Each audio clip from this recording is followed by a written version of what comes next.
This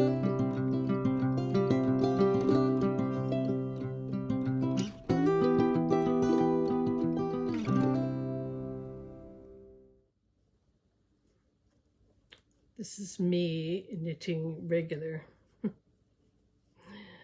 In this video, you're going to hear about life principle regarding accepting and working with your life circumstances, whatever they are, usually the difficult ones.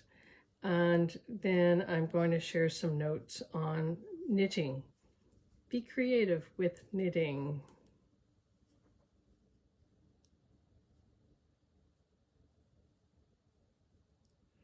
I'm teaching myself how to do that, to knit the continental way, which for me is a lot slower, but there's more sort of finger action to it as opposed to the other way I knit, where I'm always moving my arm because I'm starting to get a sore arm from so much knitting. I'm working on the back side of my sweater, which is almost done. I'll soon be able to take the stitches off for the neck and then just do the shoulder areas.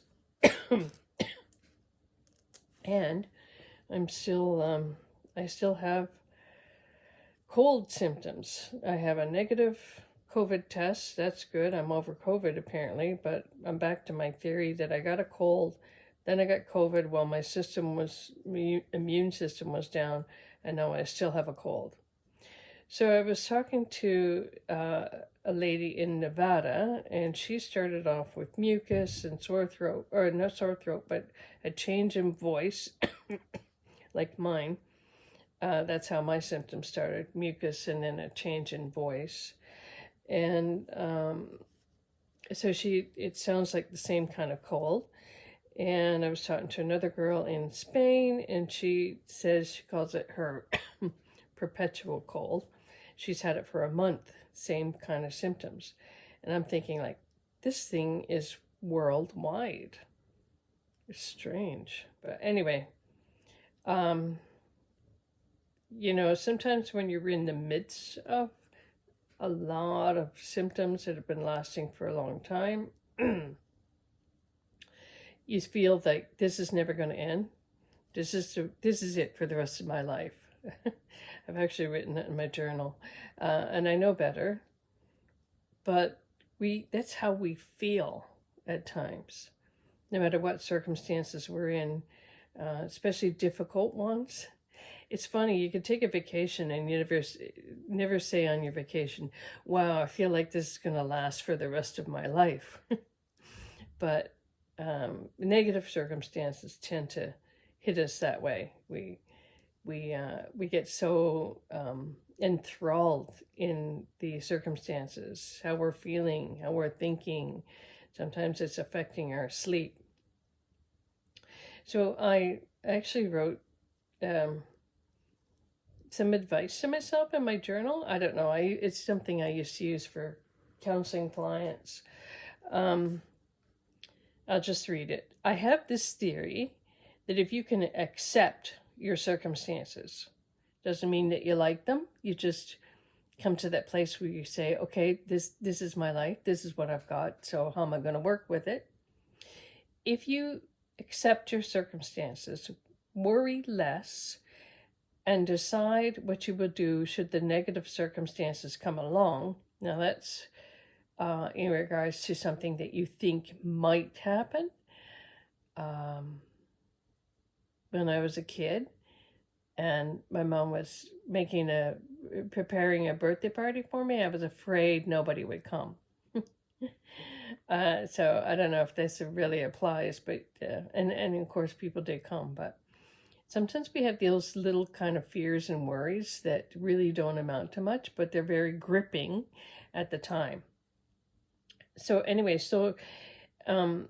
you decide what you will do should the negative circumstances come along, which means that you have a plan. And most of the times, once you have a plan, you don't get to implement the plan because most of the things that we fear or worry about don't actually happen. But you decide what you would do should the negative circumstances come along. And by doing it and accepting your circumstances, you actually help your system, your mind, your emotions, and even your central nervous system to relax. And often, as I've mentioned, the negative does not happen, or the end results are not as bad as you thought they might be. So I'm not going to take some time to apply that. Just think about it in terms of your own life, how you feel and what you're going through. And I think the key word there is acceptance. It doesn't mean that you like it. You're not embracing it, saying, "Okay, uh, this is mine for life." But there is no doubt the fact that these circumstances, whatever you're facing, whatever you're in the midst of, has entered your life. So part of dealing with that and processing life is first of all, accepting. Okay, this is it. This is what I got. Now, how am I going to work with it? What am I going to do with it? Ooh, I think I've lost a stitch here, or I'm recreating something. Something doesn't look right. Anyways, that happens in knitting too. Accept your circumstances and work with them. Yeah, it's just going to be a larger stitch. Anyway, yeah, accepting your circumstances, work with them. You relax your system by doing that. And often, when you are more relaxed, you will actually find a solution or something that you can do.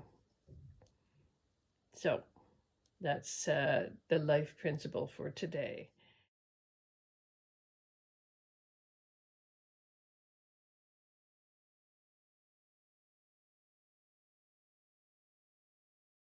And if you watch my previous video, you would have seen that I was working on this little white neck warmer, and it turned out that um, I picked up 2 different colors of wool. Don't know how I did that. I do know how I did that. I was pulling from my stash, pulling from leftover wool that I had. And I finished it. It looked great. It fit nice, like a little sort of neck shawl. But I had this definite cream and white color wool. So I had to take it all apart. I did all that, took it all apart last night. And I don't know, I just really, I don't know why I get involved in these little extra projects. Maybe just to add some interest, because when you're working on a sweater, I have the sleeves done. This is the back, and then I have to complete the front. When you're working on a long-term project, sometimes it gets a little bit boring. So I just do something else. Like last night, I knit up a hat for myself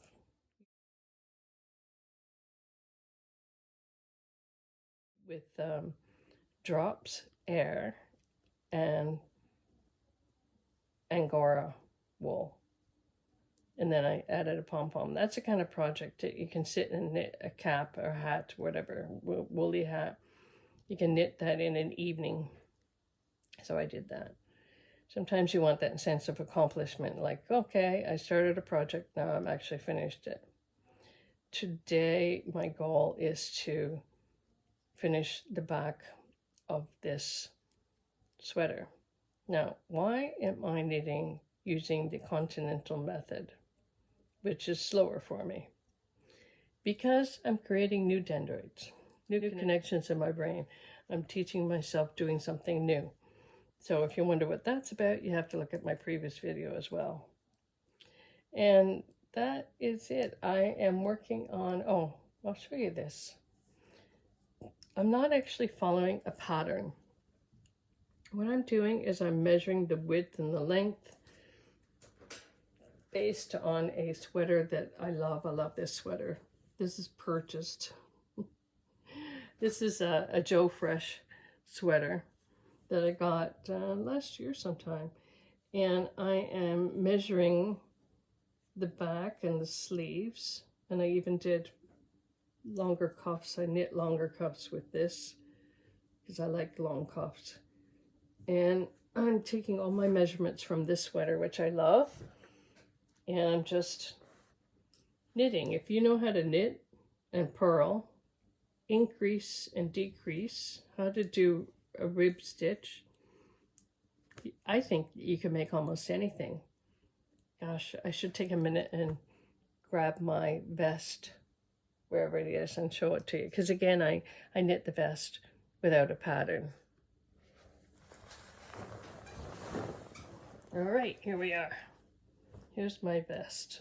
I forgot I was blocking it so that I can get the shoulder seam to stand out a little bit better, but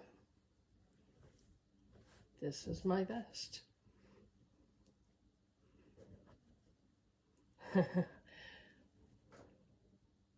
Now, what I did is my hairs are everywhere. Oh, I crocheted my bottom edge, and I crocheted it until, and again I measured to go around my hips and that, so I crocheted it so that I would have the right width. And then after I crocheted it, I picked up my stitches. It's the wrong side, but anyway, I picked up my stitches to knit. So crocheted this to fit the right width. Man, my hairs are everywhere. And then I knit the panels. I knit the front panel, the back, the right, the left, and the back, and sewed them together. That's my sewing seam. Not bad. And I crocheted around the edging of the sleeve, and then I crocheted up the front, following this sort of ribbing stitch. You crochet into the back loop to create that sort of ribbed effect. And then I crocheted my collar. So what I did is I crocheted 10, just knit into the back loop, went back, forwards and backwards or whatever, and I sewed it on. The first one I did, I picked up the stitches, and it the collar, I didn't like it, so then I decided to crochet it and sew it on, and that's it. Oh, and this is just 2 strands of wool together, just to give it a bit of, I don't know, design, dimension, that sort of thing. So again, what I did, I didn't follow a pattern. Although I do read patterns. For example, I take some of my favorite knitters and I look at their patterns and I find out how many stitches that they're actually casting on, what kind of wool they're using. Knitting is like learning a language, and so I just get a consensus of who's doing what, how, if you're using a worsted weight wool, how many stitches are you likely to add on in terms of, how big you're going to make your project. And I just, and then I measured the length that I wanted from my waist to shoulder, and the neck, obviously you have to start decreasing to create the shape. So I did that, did a bit of decreasing in the neck area to make a bit of a divot. I'm not very professional in terms of using a lot of knitting terms. I'm just an ordinary person who's likes to knit, and I wing it a lot. I just sort of try to figure it out. And I think there's a lot of common sense. I did a lot of sewing, and that helps.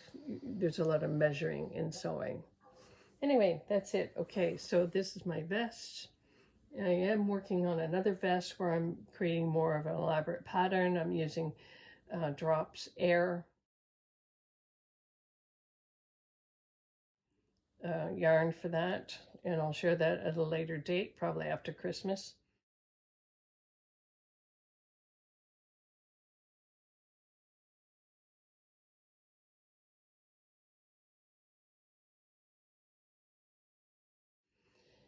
and working on my sweater. And what else am I working on? I'm working on a shawl with the sport weight yarn.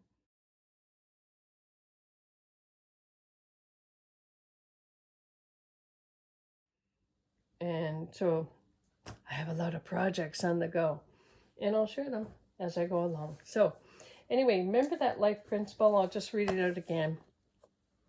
If I can find the right page for it. Here we go. I had this theory that if you accept your circumstances, worry less, and decide what you will do should the negative circumstances come along, that you actually help your system, your mind, your emotions, your central nervous system to relax. You help it to relax. And often the negative does not happen, which is something you can use for yourself when you're worrying. Most of the things we worry about don't actually come about. But if you feel you must, you can build a plan and figure out what you would do if those circumstances come along, which also helps to ease tension and worry. And most times it's not as bad as you think. And if you're in the midst of something and you think, yeah, this is really bad, then accept it and say to yourself, okay, this is my life. So now how am I going to use this?